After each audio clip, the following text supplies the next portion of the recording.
বিসমিল্লাহির রহমানির রহিম।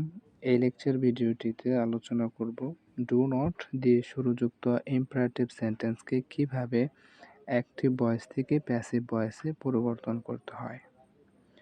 Do not দিয়ে যদি কোনো ইম্পারেটিভ সেন্টেন্স শুরু হয় আর সেই ইম্পারেটিভ সেন্টেন্সটিকে যদি প্যাসিভ করতে বলা হয়, তাহলে সেই ক্ষেত্রে আপনাকে যে কাজটি করতে হবে সেটি হচ্ছে সর্বপ্রথম ডু নট এর পরিবর্তে আপনাকে লেট নট লিখতে হবে। এরপর আপনাকে যে কাজটি করতে হবে সেটি হচ্ছে ডু নট এর পরে যে মূল ভার্বটি থাকবে সেই মূল ভার্বের পরে যে শব্দটি থাকবে সেই শব্দটি লেট নট এর পরে বসাতে হবে। এরপরে আপনাকে বি যুক্ত করতে হবে। এরপরে ওই মূল ভার্বের অর্থাৎ ডু নট এর পরে যেই মূল ভার্বটি থাকবে সেই মূল ভার্বটির পাস্ট পার্টিসিপল ফর্ম বসাতে হবে।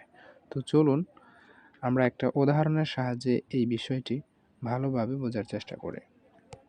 তো লক্ষ্য করুন, do not shut the door. তো এটি হচ্ছে অ্যাক্টিভ বাক্য এবং ইম্পারেটিভ সেন্টেন্স। তো এখানে শুরুতে রয়েছে ডু নট এবং এরপর রয়েছে মূল ভার্ব, অর্থাৎ এখানে মূল ভার্ব হচ্ছে শাট এবং এরপরে যে শব্দটি রয়েছে দ্য ডোর, এটি হচ্ছে অবজেক্ট। তো এই বাক্যকে ইম্পারেটিভ করতে হলে এই বাক্যকে প্যাসিভ করতে হলে প্রথমে আপনাকে যে কাজটি করতে হবে সেটি হচ্ছে ডু নট এর পরিবর্তে আপনাকে লেট নট লিখতে হবে। এরপরে ডু নটের পরে যে মূল ভার্বটি রয়েছে শাট এবং তারপরে যে অবজেক্টটি রয়েছে অর্থাৎ দ্য ডোর, এই শব্দটি লেট নট এর পরে বসাতে হবে। এরপরে বি বসাতে হবে। এরপরে ডু নট এর পরে যে মূল ভার্বটি রয়েছে তার পাস্ট পার্টিসিপল ফর্ম বি এর পরে বসাতে হবে। তো শাট এর পাস্ট পার্টিসিপল ফর্ম হচ্ছে শাট। শাটের তিনটা ফর্মই একই। তাহলে প্যাসিভ বাক্যটি হলো let not the door be shut.